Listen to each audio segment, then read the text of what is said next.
Hey, Dustin, we're live. Dom, what's happening, man? Happy Wednesday. Not that we haven't talked to each other 16 times already. Yeah, it's been busy, but we got a lot to talk about. So while we let the room kind of open up and get going, I'm going to poke around on Facebook and try to share this thing. So we're, let's see, Matt Klowick is live in Kitchen Table Closers. So are we doing it in Kitchen Table Closers and then we're doing it over? What's that? It goes to everything. Okay, perfect. YouTube, Facebook, Instagram. How about GeoPoint Data's page itself? Yep, and the kitchen table closer. So Dustin goes.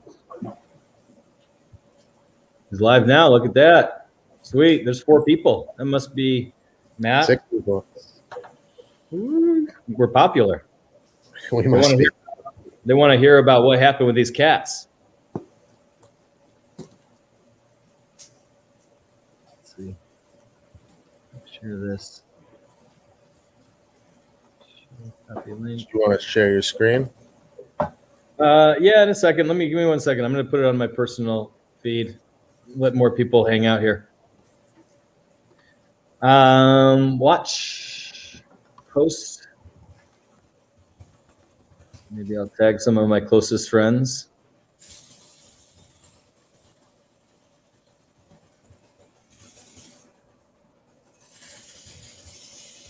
Cool.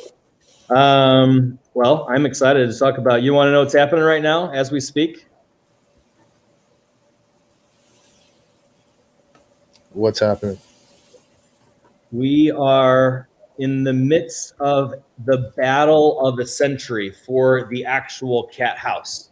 The bidding is going heavy on Home Deal Hub, and the bid shuts down at 5:30 today. So if you guys want to see how we disposition properties, you can check out homedealhub.com, and there's a current auction going. And you'll see at the bottom of the page that these guys are fighting each other. It's $2,000 minimum increments, and I'm getting texts and calls, and realtors are trying to figure it out. So while we talk about the cat house, we're actually hosting a live auction. So it's kind of a fun thing to tie everything together. But let me finish this post. Yeah, I posted the Home Deal Hub link in the banner if you wanted to take a look at that and actually take a look at the auction as it's happening, as we're discussing it. It'll all be there for you. Awesome.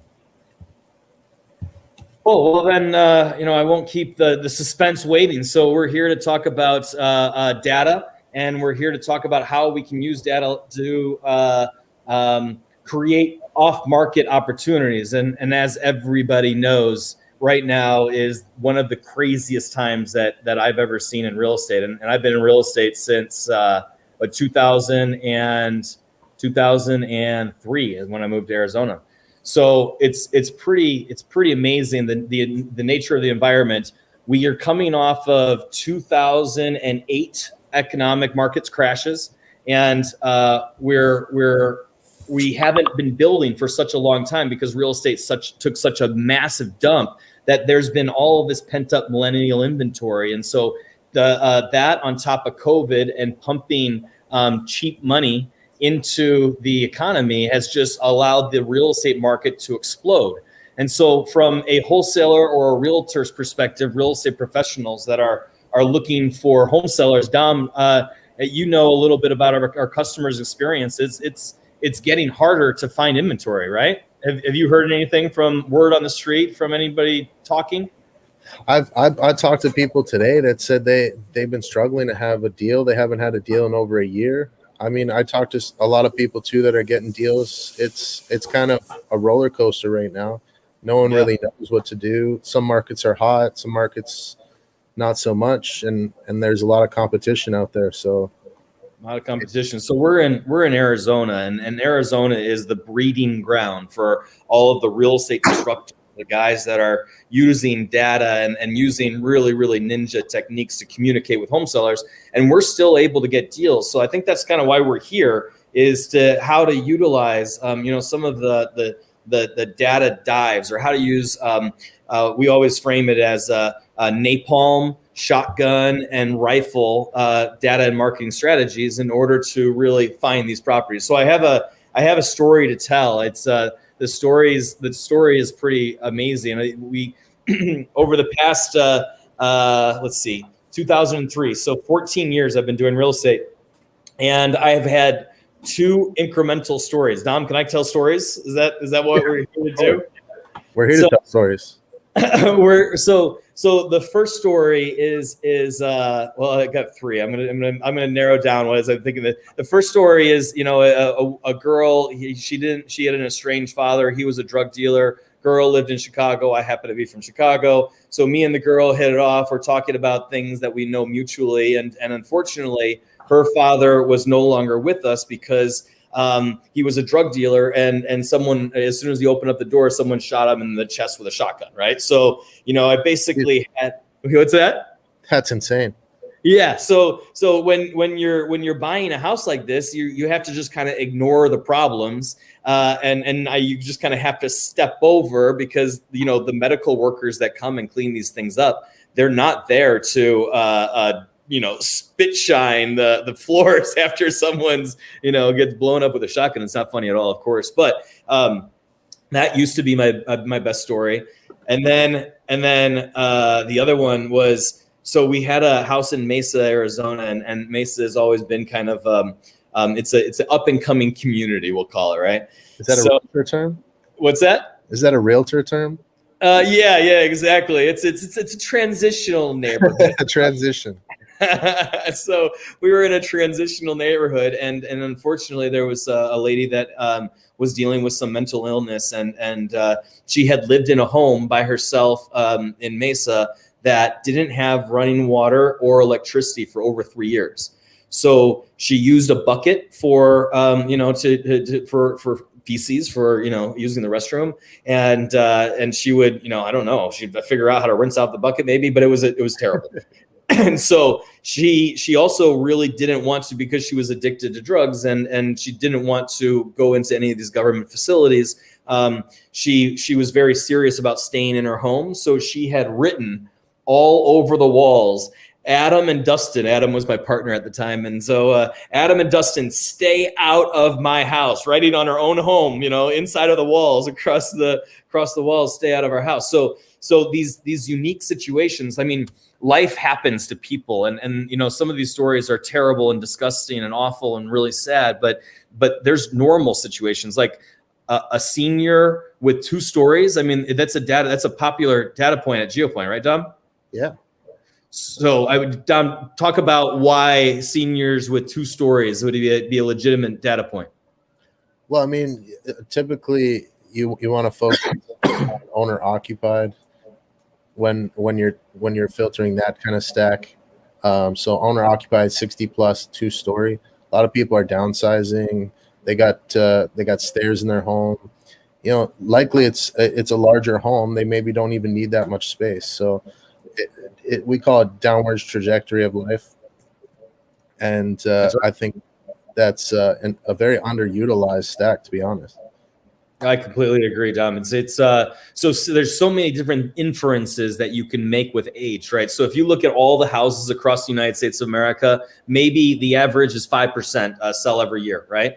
And so if you look at subsections of all of the houses across the United States of America, then in a subsection of 60 years and older, or a 2-story large house where the kids are now 16 years or more, you're able to say, okay, well, 5% is the national average of how frequently houses sell. Then what happens if I get into a demographic where the kids are older and they don't need this large of a house, or 60 years and older with 2 stories, right? So we're here to talk about the 45 cats. But so we had the violation was how the lady that was writing on the inside of her walls. That's how we found that homeowner. We were looking for data points for distress, and violation was that one.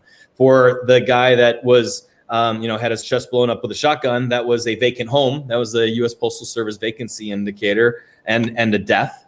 We layered those 2 indicators. And then this one today John, is we had a lady, you've heard the story already, but I'm getting better at telling it. So when you walk into this house, let me start over. I've owned a property in this community, and it's a cute little townhome community where it's individually owned properties, 2 stories, but you're only sharing the common walls, right? So the community is like a family friendly, you know, and you live in Ontario, right? So like in the downtown living environment, you tend to know your neighbors at least to a certain degree. Yeah.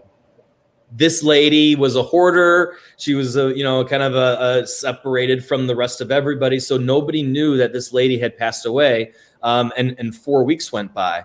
So we found this because the HOA hadn't been paid their HOA fees for a very long time. And so the property was headed into foreclosure. So we were able to pick that up. And that was the only indicator that we actually needed in order to find this person. And of course, we did the skip tracing and we found the data and we did all the things that we do in order to make sure that we get a hold of these people. But the only thing was a HOA not paying the HOA. And so 4 weeks had gone by, and then the 2 neighbors of these neighboring walls started to smell the smell. And I don't know, have you ever been into a cat house, Tom? No. It's in a hoarder's house, but not something like that. Have you ever been into a nursing home that probably isn't the nicest nursing home in all of Canada? No, I'm not gonna lie. all right. So many of us have been in nursing homes, and sometimes those nursing homes smell like have a kind of an underlying smell of pee. You know, it's just like it's just that smell. So when you take that kind of like semi-neutral, it's been cleaned well smell, but you let 15 years go by and 45 cats were in this property, Dominic. So 45 cats are in this property for 15 years, and the lady's a hoarder. So everything that she has ever owned is just slowly being stacked up, and garbage isn't being taken out, and dishes are not being cleaned, and bugs are starting to come in. So it's getting really, really bad, you know, but then everything's fine because she doesn't invite anybody into her home. She's a hoarder. She has, goes to the grocery store once a week. But 4 weeks goes by and nobody knows what's happening to this lady. Nobody talks to her in the first place. But the smell. So it's not just the cat smell anymore. It's now the cat with the lady in the middle of a summer, right? And so you don't want to be in an Arizona summer and go into a cat house because it's just the most excruciating. Like you feel it in your throat. Fumes. It's so bad. And so this one, she passed away, 45 cats, 4 weeks. And so in 4 weeks, Dom, those cats have to be fed, right? Yeah. So Dom, what happened in 4 weeks? They ate her. They ate her, Dominic. The neighbors said that she was not recognizable when 4 weeks went by. And so the smell of the unrecognized, the well-fed cats that were, they had been using the house as a restroom for a very long time, right? Yeah. And so there's, obviously I joke about the story because I'm a professional, and this is just the nuances that unfortunately we have to live with and find every once in a while. But man, I mean, it's a real doozy. And so the data, we talk about how to use data. We talk about what to do with data, and the critical function is to marry the data with the understanding of your marketing spend, right? So shotgun, rifle, and napalm. Which one do you spend the least amount of money from a marketing perspective, Dominic? You're top of the funnel. Top of funnel, exactly right. Beautiful answer. So top of funnel leads is another way to say napalm leads. You don't really know very much about them, but some people have the capability to spend $50,000 a month in real estate marketing budgets, and some people have the capability to spend $500 a month, right? So your top of funnel leads are contingent upon what your marketing budget is, right? Yeah. So those with a $500 marketing budget, Dom, what would you suggest they do? I'd pick up Like most likely, it does depend on the market, but I'd most likely want to pick up like a blanket absentee list and just start hitting everybody in your market. Hit a Yeah, hot zip code and go for it. I completely agree with the motivational factors of an absentee owner, but let me challenge you a little bit. So there's a lot of absentee owners in Phoenix metropolitan area, Maricopa County. There's over 350,000 absentee owners. So any kind of traditional filtering mechanisms, you would not be able to get to within a $500 budget or even $1,000 or $5,000 budget per se, right? So let's try to help our friends absentee. And what else might you do with absentee owners to stack that data, Dom? Well, GeoPoint has the any or all function.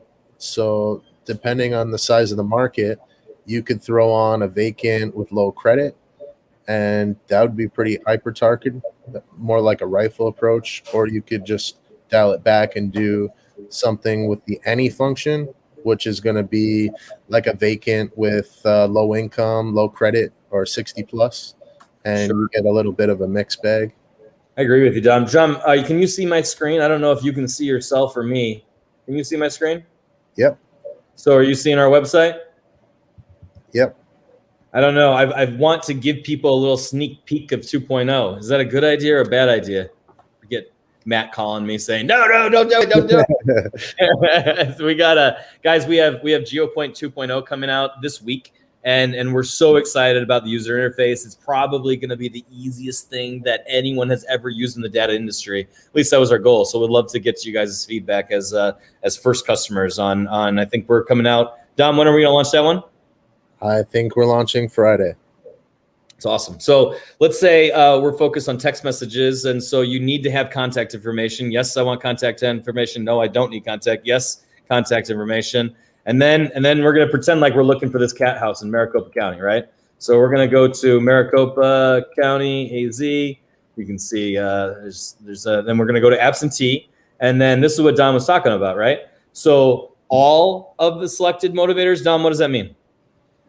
You're stacking all of them. So it's every single one has to be present on that stack. Right.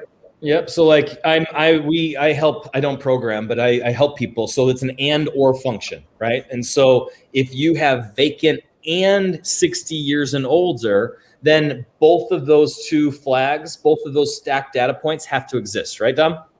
Yep.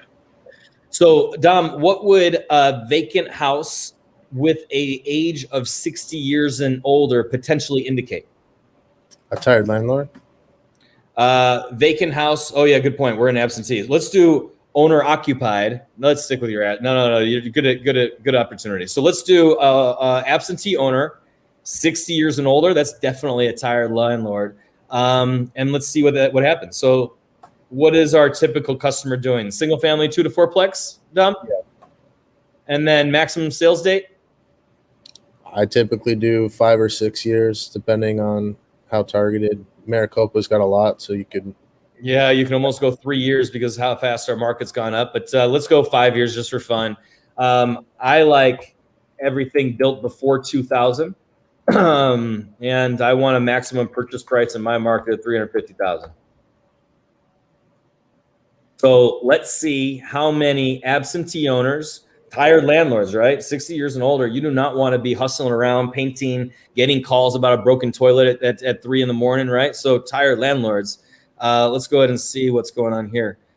And while that populates, our servers are getting faster, folks. 2.0 is going to be the dream. But while that's populating, other things that you might want to layer with absentee owners is if you have an absentee owner with that's 60 years and older and maybe has low credit or low income, they probably have created a significant amount of look. That's awesome. So 4,024 leads. Dom, if you had $500 and our data, I don't know how much our data would cost for this. So let's see how much that would cost. So to purchase GeoPoint data, Dom, are we going to give anybody a coupon today? I think we do have a coupon. 30% off coupon is what we're running right now. What's that code? I'll get it for you right now. Okay, thank you. So let's say this is $1,000 worth of data, and maybe a budget of $500 is difficult to start with in a real estate world. So I would probably save up to maybe have $1,500. So maybe you're going to maybe $3,000 would probably be a good budget for a 90-day run. It depends on how hard difficult your market is to work, I suppose. Top of funnel, middle of funnel, bottom of funnel. So 4,000, this would be $1,000. So 30% off. Maybe you pay $700 for this data, or $1,000 for this data. This is high intent for. Well, it's not high intent. It's going to be taking you from top of funnel to say, all right, if 5% of all homes at the top of funnel is going to sell, then we're going to tick this down into a little bit farther down in the funnel where maybe you would hope 15% of the homes are going to sell. So 3 times more homes are going to sell. Right, Dom? That seems like a reasonable way to think about that. Yeah.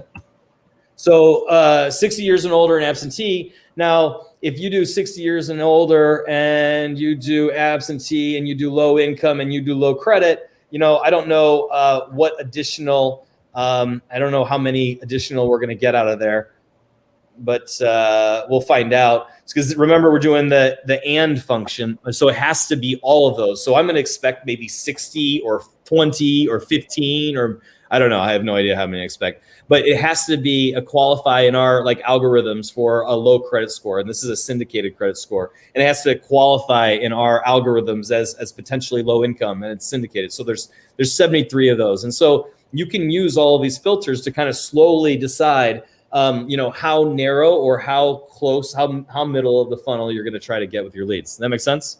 Yeah. So another one that we were talking about, owner occupied with 2 stories, right? So absentee and vacant, obviously that's a distress indicator. Absentee 60 years and older. This likely to be distress indicator. This is something that we layer in as our quote unquote secret sauce, right? And so a lot of people are using the secret sauce, especially when we come out with a coupon. And so we'll go deep into that in another conversation. But the other way to go about this would be owner occupied, right? So if you are owner occupied and you are 60 years and older, and I like 2 stories in Arizona because 2 stories are just they're more difficult for a homeowner in light of so many ranches, right? That makes sense. Hey, Dustin, just real quick, we got Daryl here. He was asking, how do you get the low income and bad credit data? He's used previous sites and the data hasn't been great. Well, that's a great question. I'm gonna stop sharing my screen because I like the question so much. So we pride ourselves on our consumer file. We sell our consumer file to some really, really large companies. And so when you go to some companies that are filtering out this data, you might say, all right, so another company says that they have ages, but they may only have 40 or 50% or 30% of the entire population's age. Whereas when you go in Maricopa County, you're going to get above 95% of the ages for our data. So that's an age indicator as a for instance. And so low income and bad credit, when think about Facebook isn't allowing you to create low income or low credit. They're not even allowing you to market to homeowners, right? So think about what Facebook is saying outside. You're not allowed to try to narrow down the subsection, but in real estate, it's almost a critical function for the efficiency of marketing. So what we do is we use a lookalike audience where we say, okay, we know a general profile of who and what economic indicators, what profile indicators, what they're searching on the internet. We have over 278 different data points that are compiled into a algorithm that says these people are likely to have a low credit score, or these people are likely to have low income. And so what we're talking about from a data perspective is just looking to get into a narrower subsection so you can help communicate your pain point better, right? So it's not necessarily that this is the perfect, we don't know anybody's credit score. We don't have a fair offer of credit, so we do not know anyone's credit score. That's an easy thing for me to say. We're syndicating the credit score. And when you do this and you add it with the normal real estate data points, then you're able to create a indicator flag that's supposed to narrow your cost per contract, your cost per customer, your cost per lead, by finding leads that are more likely to interact with your offer. That make sense, Dom? Yeah. Sometimes I like going into the rabbit holes of these things, but yeah, no, it's a really great question. It's we do not have everyone's credit score. We did not call them all and say, hey, how much do you make? We have a really, really big machine that does some really, really cool ninja algorithms. You guys are going to see us come out with some just crazy data lists. Dominic's going to call anyone who is has purchased from GeoPoint Data any kind of a reasonable amount of money. You'll get a phone call from Dom or someone on our team to talk about some of these lists. But we're using hard court records. We're using U.S. Postal Service information. We're using death records. We're using all kinds of different layered data points to say, this is why we think these people are this way. And what that is doing is it's just giving you a higher likelihood of transacting with your customer. Really long answer. Hey, he said makes sense. Thanks for the explanation. I got Bam Bam in the comments here. It's going nuts. Show love for Bam Bam. Hey, Bam Bam. Good to see you, brother. Appreciate you. I appreciate all you guys that are listening in. You know, we the feedback is so critical because it's not like this is the most fun thing I have to do today. You know, I have other things. My son is going to karate class, and I would love to go see karate. But it's really important for me to help everyone understand how to utilize data because it is getting more and more competitive, and homeowners have more and more options out there to sell their houses. So getting to the right person to communicate your offers is a critical function.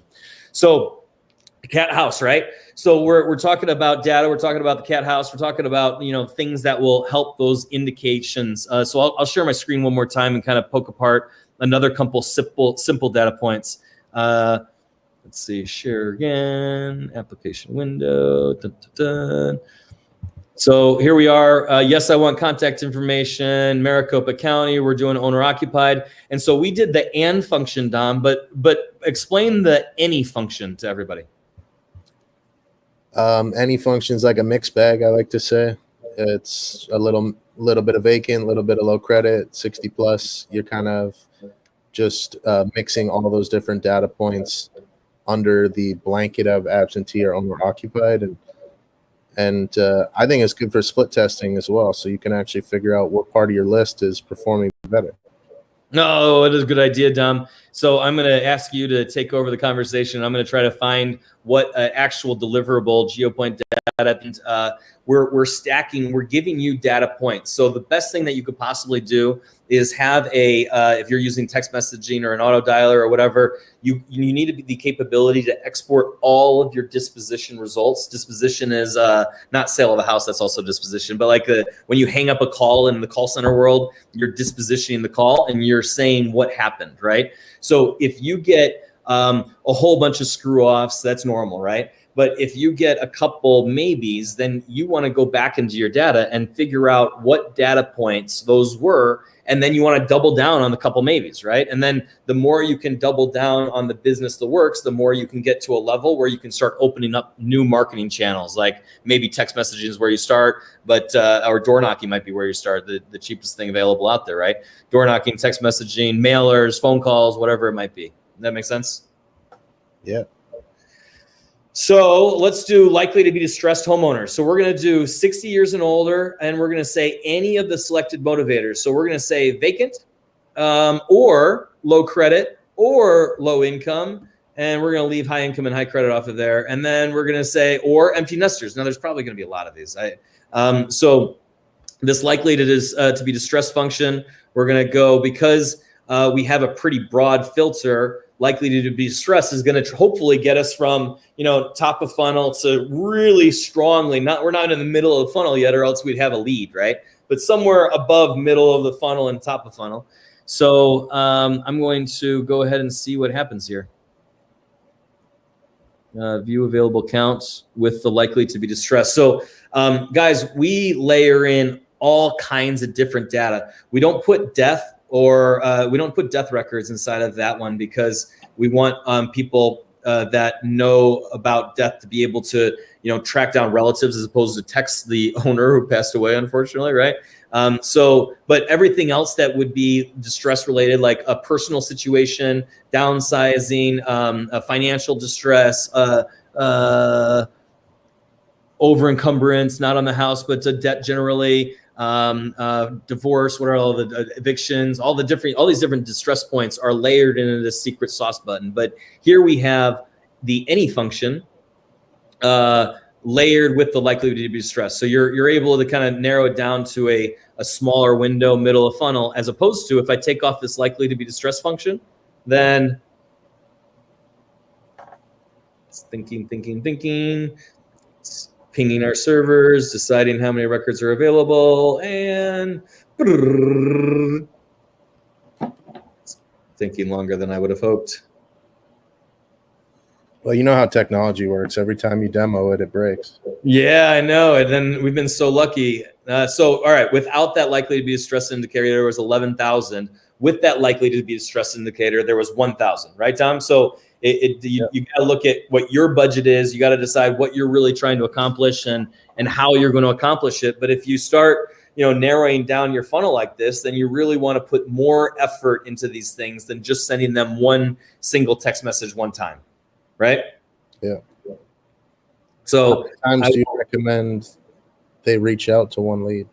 Oh man, what a beautiful question, Dom. I'm gonna stop sharing my screen to say that exact question. So in 2019 and 2020, in between 2019 and 2020, there's 250,000 houses that would fit within my portfolio of houses in Maricopa County. We were able to find 100,000 of those we were able to find 180,000 of those phone numbers. 50,000 of those phone numbers were wrong, and so we're left with 135,000 phone numbers. So inside of a 6-month period, we called the what we would say top of funnel, bottom of funnel, right? So we called the bottom of funnel leads from our data up to 16 times. We called the top of funnel leads 3 times, right? So hopefully that kind of allows people to say, okay, what is my budget? What am I going to do? How am I going to do this? And make their own decisions by extrapolating my decision tree, Yeah, absolutely.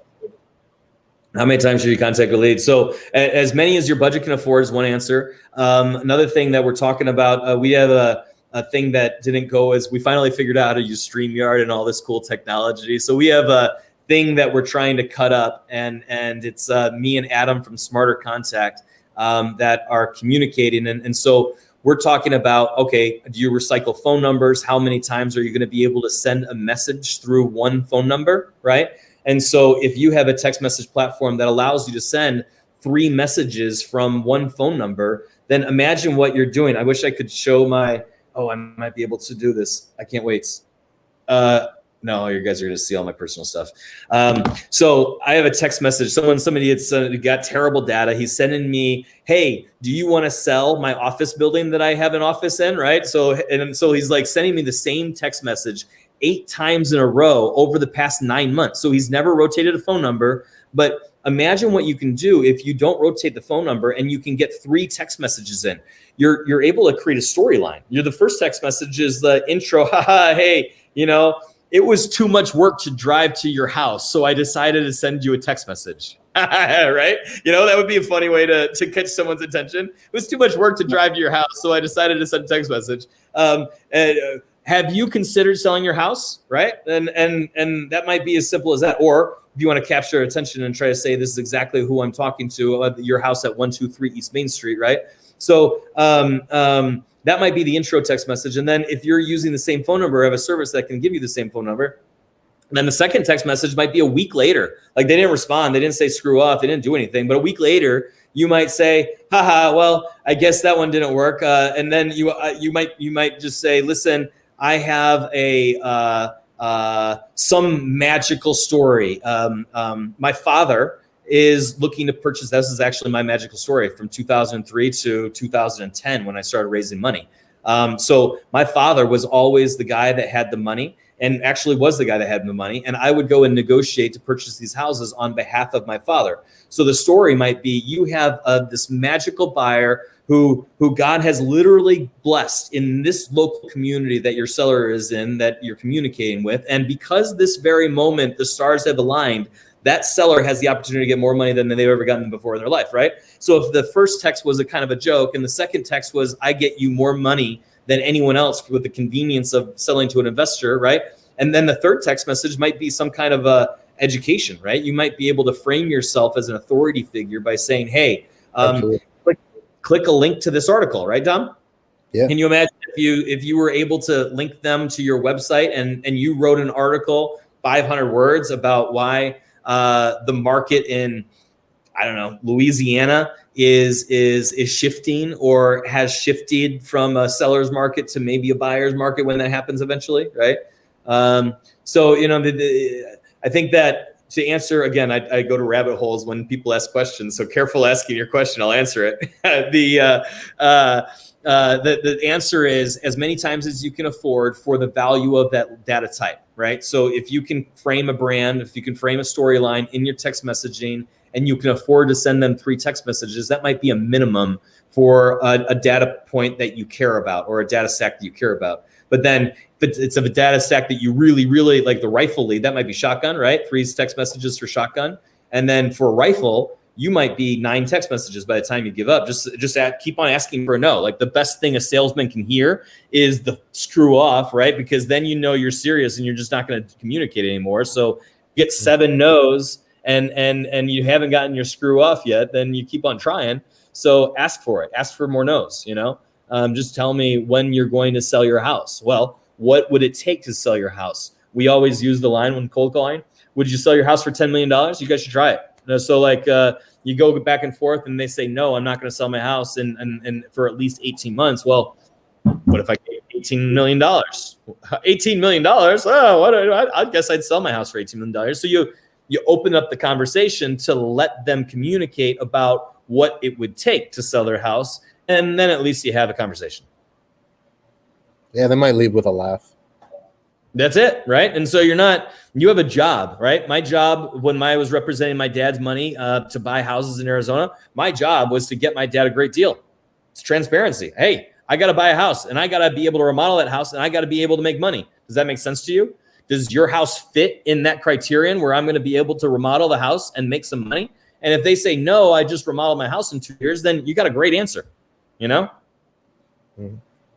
I don't know if I'm probably off track. Any other questions? I'm going to talk a little bit more about, we're going to let this go for maybe another 10 or 15 minutes, I'd say. So if there's any other questions, go ahead and pop them through. So data, rifle, shotgun, and napalm leads. Find your data, and then there's a couple processes that you could go through. Like if you were going to your courthouse records, we had a wonderful, wonderful customer today that kind of described his process. And so he goes and gets 2 weeks. Oh, I'm not even going to talk about his process. Yes, I will. I'll give you guys like a little snippet of his process because he's going to tell the whole story in 2 weeks. What's that, John? Give him a taste. Yeah, a little taste, just a little snippet. So he goes to the courthouse records and he gets every single problematic property that owns property in the court records. So divorces and probates and city violations and past due taxes and all this other stuff. And so he's pulling maybe, 5,000 a month? Yeah, right? 5,000 a month, 5,000 records a month. So he's pulling 5,000 records a month out of the court systems, and then he's going over to GeoPoint data, and then he's pulling it into his scaled dialing system. And then does he send text messages? Yeah, and cold call. Yeah. Yeah, so he puts it into maybe the text messages system. He'll explain all the details of the actual funnel flow, but he'll put it into a system, and then he'll figure out all of the numbers that GeoPoint did not have the correct phone number for. There is no provider in the world that has all of the correct numbers all of the time. We are all using algorithms to decide, hey, this is the number that we think is the best number, even though Susie just changed her number 3 times in the past 4 years, right? We think this is Susie's current best number. So we're not always going to be right about our number. And so we want you to be able to have good priced data as the entry. And that's how this guy uses GeoPoint data. He uses well-priced, value-based data, which is great quality data. But then when he is looking at the leads, so top of funnel, he only goes with GeoPoint data. But then when he goes to middle or bottom of funnel, he's pushing all of that data back into a TLO type system or a deep dive into real skip tracing, hiring someone on Facebook. There's a lot of guys out there on Facebook offering to do these deep dives, but it's a pain in the ass, right? So the workflow would be, find your base data, skip trace it, send out whatever kinds of messages you're going to do, whatever bad numbers come back, then go deeper into those bad numbers if it's a data point that you care about. Yeah, so I got Daryl here. He's asking how the data quality differs outside of Arizona. He's in Salt Lake City.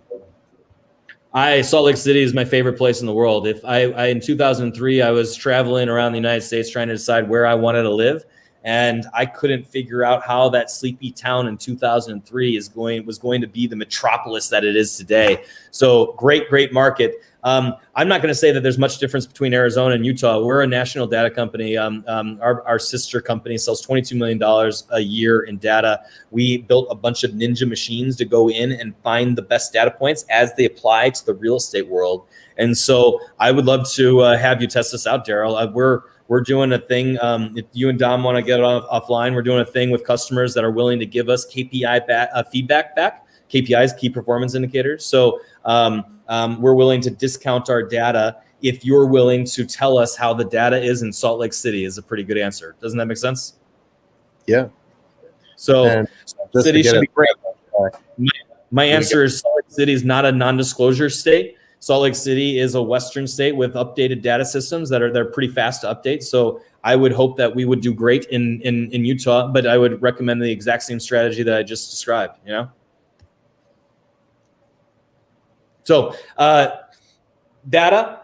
So you're going to filter down your data. You're going to figure out what data points are going to be the most likely. You're going to either start with court records or distress records outside of GeoPoint data, or Dominic is going to call you one day and say, "Hey, listen, we got that good data," and like a crackhead. "Hey, we got that good data in Salt Lake City." Got that. How did I find the cat lady? Yeah, exactly. What's that? You want it off menu. You want it on exactly. So the off menu data, we're building some really cool ninja lists, and with our 2.0 launch, we're going to have some off menu data sets. So reach out to Dom directly, build a relationship with Dom, buy data from us, because the customers that are buying data from us are the ones who are going to get some of this off market stuff, off market data inventory. How did I find the cat? Is the best question in the world. So we found the cat house because the HOA had she had not been paying her HOA. So the HOA had threatened her. And so it was an HOA lien found through the court records. And we were able to layer that with age. So there's a lot of HOA liens. And so we kind of look at our data. And then there's a company called REI Sift. And do we have an affiliate code for REI Sift where we can give them something interesting? We don't. I got to talk to Tyler about that. Yeah. So REI Sift is a really wonderful platform. And we have a REI Sift in our data machines in Arizona. And I'm actually not directly marketing to people in Arizona. I have other friends that are marketing, and then I help disposition properties. So my friend uses our data, GeoPoint data, to find the distress data first. Well, no, actually, he didn't use GeoPoint data. He used court records, which is the off-market stuff. He used the off-market data, let's call it, to find the distress or HOA past due HOA fees, and we layered that with some other data points through a platform like REI Sift, and we send people out door knocking. And so the lady had passed away, and we didn't know that she had passed away at the time that we went door knocking, so it wasn't a deceased flag. But we talked to neighbors, and they said, well, yeah, she had mentioned some family. And so we went pretty deep into the research. We have my data partner has a skip tracing type account for deep data research, like a police officer would have, basically, or a credit collector. And then he researched it. He found the correct person, and that was the storyline. So you need to, in that situation, you would start with as many court records as you could possibly find. You would bring them over to GeoPoint data, and you'd decide, well, on these court records, we're going to call, text, email, mail, right? On these court records, we're only going to text. On these court records, we're going to do whatever. So you run that through the GeoPoint data systems. You buy all your phone numbers. You text, and whatever numbers come back as bad or unresponsive, you would go deeper and try to find those people. But when you have that deep a data point, you don't want to just text message these people. You want to really, call, text, email if you can, door knock if you can, mail if you can. Is that a good answer or too big of a rabbit hole, Dom? No, I think that's what they wanted. Let's show them some pictures. All right. Yeah. So we have a live auction. It's 4:45, and we have a live auction on Home Deal Hub. So we're at how many times we contact a lead? We covered that one, but I'll say it again. So the bottom of funnel leads, we in 2019 and 2020, when I was actually doing this work myself, we would call the bottom of funnel like rifle leads 16 times before we would give up on it. And then in the top of funnel, we would go 3 times. So we would call 3 times at the top of funnel, 16 times at the bottom of funnel. And so it's basically related to your budget. So Matt, if you're listening still, Home Deal Hub is spelt wrong. So Home Deal Hub is not the website we are going to go to, but Home Deal Hub is the website we're going to go to. And so Home Deal Hub is a disposition platform that we built about 9 months ago, a year ago. And there it is, Home Deal Hub. And so we have pushed 5 dispositions. This is all my partner who, uses our data to go and find deeper data, et cetera, et cetera. So we've pushed 5 dispositions through this platform, and I'll share my screen now, but it's an auction. And so in a hyper competitive market, there's no better way to drive up the price than emotional incremental bidding. Dom, have you ever been to a car auction? Yeah. So do they usually, what describe the environment, the feeling of an auction? It's high paced. It's very quick. It's a little stressful, to be honest, especially if you're in a buying mood, because everything's happening so fast. The auctioneer is talking at 1,000,000 miles an hour. So it's kind of stressful, and you're just trying your best. It's highly emotional situation, especially when someone's bidding against you and it's something you really want. That stress is by design, right? And so there is so Barrett Jackson is the auto auction that we go to every year and look at all these cars that are selling for $2 million, $3 million, ridiculous amounts of money. So they have booze there. They got pretty women. They got the bidding, the fast talker. They got these guys that are, swinging out their dicks saying, hey, I'm going to get this one, And so that is the nature of the auction, is people are fighting each other. The passion, the instinct comes out of them. And then Dom, the stress that you feel is in that fight or flight stage. You tend to make decisions that drive that price higher, right? And so the auction truly is the best way to take advantage of the real estate market in this real estate market, in this hyper competitive real estate market. Because how much time, effort, and energy do our customers put in to get that one contract signed, right? A lot. Everything. So I'll share my screen. But when you put that much work into finding these deals, then if you leave money on the table, then shame on you, right? You spent maybe $3,000, trying to get that lead. You spent massive amounts of time, effort, and energy. So here's a cat house. So we'll go and actually look at some photos. So this is an auction. And so this is Home Deal Hub. In 2 hours and 25 minutes, the auction is going to be over. We're currently at $218,000. It looks like, this guy bid against himself twice. So we got an extra $2,000 because of a user error. But look at what's happened. So April 11th, today is the 21st. So in the past 10 days, we run 10-day auctions. You can run them anywhere between 7 and 2 weeks, but we run 10-day auctions. So we have the opening bid at $2,000 over, and then nothing really happened. So in the first day, we got 2 bids, but they didn't bid the entire rest of the auction history, right? And then let's see, we start getting some action. So this person only bid one time, 176,000, so they're out. This person, there it is, I see. So he bid a long time ago. He bid here.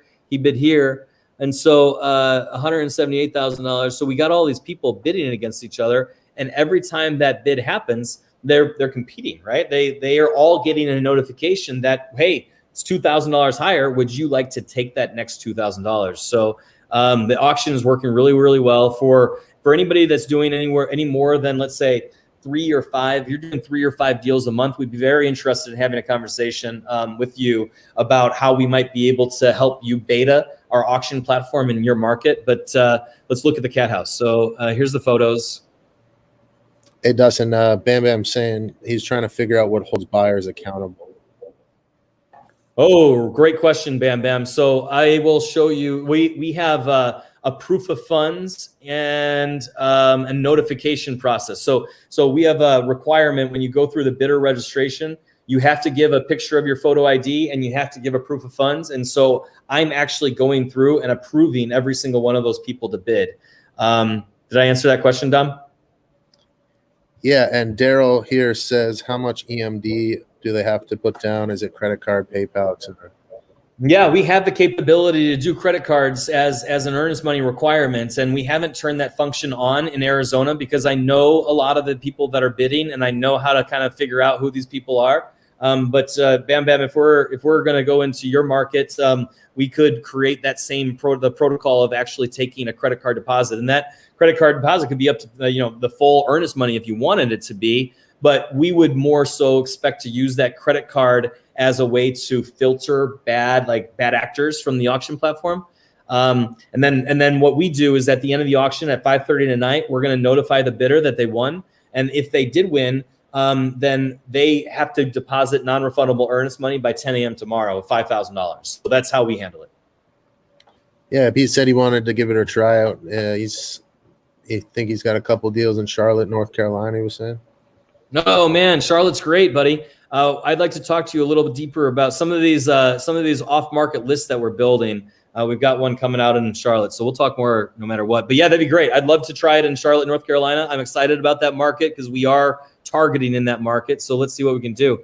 So you see this, Dom? So I mean, these are dirty dishes everywhere. These are like half-empty orange juices everywhere, and so it's really, really difficult to imagine how someone lives in here. But rats and bugs and roaches and everything is just piled for days. So you can see the stairs deteriorating. The carpet's literally falling from the stairs. You see that? It's like all warped and I wasn't in this property for more than 3 minutes. When you get that creepy feeling, I had that creepy feeling with bugs all over it. Like look at that. The carpet's just dripping. So, man, it's just so difficult to imagine. Sad. Yeah. Dustin DeFrates, he's asking, is Home Deal Hub an auction site for wholesale properties that are being assigned? Is it in Texas? We're interested in being in all markets eventually. So we're kind of choosing our market partners, one partner at a time. And so we'd love to talk to you about Texas. And yes, we're definitely in Texas. We're national. What was the first question, Dom? Is it an auction site for wholesale properties being assigned? Yeah, definitely. It is. So we're in contract on all of these properties. I have sold houses out of my portfolio. Like I actually use my own platform to sell my own houses, not just for disposition of the auction of the wholesale contracts, but for my own portfolio. I had a house that had 2 layers of shingles, and the roof was shot. So you'd had to do another layer, which would have been like $12,000 from my contractor. So we auctioned our own property, and that was the only one that I did that wasn't an assignment or equitable title. So I'm just clicking through. So I mean, there's probably the majority of the conversation tonight. I mean, look at that one. It's just really, really terrible. Garbage can. Tidy cat. So 45 cats. There's no way that anyone could actually keep that thing anywhere close to being clean.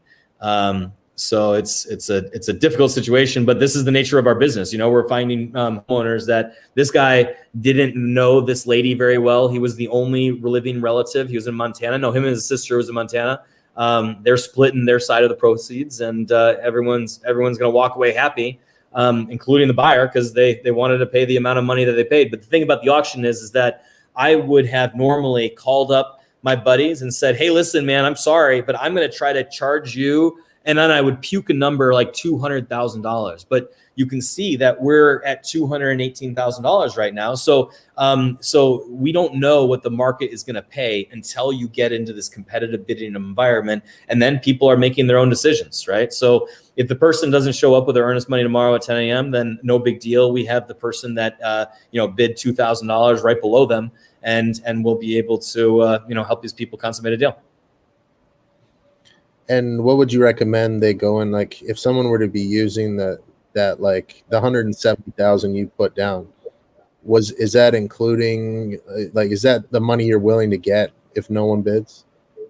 Yeah, we do have a reserve fee inside of that auction. So my contract price was above that. So I wasn't able to sell this property for $170,000, but I couldn't figure out who was going to pay what for this house. And so I thought that it might sell for $200,000, but you start low and you let the demand kind of get there, right? So we opened it at $170,000, but I don't think I remember the question, Dom. I started rambling about my rabbit hole. Well, yeah. So would you recommend somebody going and do something like that, or would you recommend that number start with their money included? So we have a reserve significantly above the below, but I needed to decide if I needed to renegotiate with the bank. So I opened it at $170,000 because if I had to try to short sale the loan or if I had to do anything along those lines, then we can kind of see where it goes. But we like starting low because it creates demand if people are interested, and then it ticks up and more people are seeing it. So starting low and going high is definitely what I would recommend. But you can build a reserve price into any auction you want. That's fair. So guys, unless anybody else has any questions, we're doing this every Wednesday. Sometimes I might have something else I have to do, but we're going to attempt to do this every Wednesday, and we're really, really interested in hearing from you guys. We're really interested in getting KPIs, key performance indicators, feedback about how our data is performing in these individual markets, because it's our job to be the best data provider that we can possibly be, and feedback from our customers allow us to continue to do that. I would walk through before. So great question. So we have, it depends, it's situational dependent. So we have an approach with our sellers where we're basically telling them exactly what we're doing. We're going to market the property. And if we don't end up finding a buyer and user buyer, then we're going to close, because that's how we came to the terms of negotiating this price. So that would be kind of like offer number one is our lowball price. And then offer number two is we use a lease option contract or an option to purchase contract. So Bam Bam, I don't know how far I need to go into this answer, but we when we're in the lease option or the option to purchase contract, we basically told them, listen, I'm not going to pay the amount of money that you want for your house. So the only way that I'm going to be able to get this thing done is I'm going to get a 2-week option on your house. And then I'm going to go talk to my investor buddies who probably will do this deal, but I have to have this thing in contract to not waste my time. So if you're in that category, then you would potentially schedule, if there's an owner occupied property. So there's the next thing, right? Owner occupied, yes or no? Have they been advised that you might sell or wholesale the property is the other decision tree. And then after you have those two things resolved, you would either schedule an appointment with the occupant, 1 appointment for the entire bid history, 3 appointments for the whole entire bid history, or if the house is vacant, then you can put it in a lockbox. So that you make the rules in your market. We don't know your market. We don't know how it's going to work out for you. So we're here to just kind of create the relationship, become the back-end administration of the auction, and help you use this as a tool.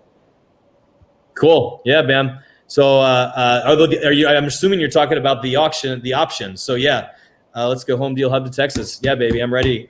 Bam Bam, Dustin and Bam Bam, thank you for participating. I'm going to try to jet over to catch the last part of my son's karate.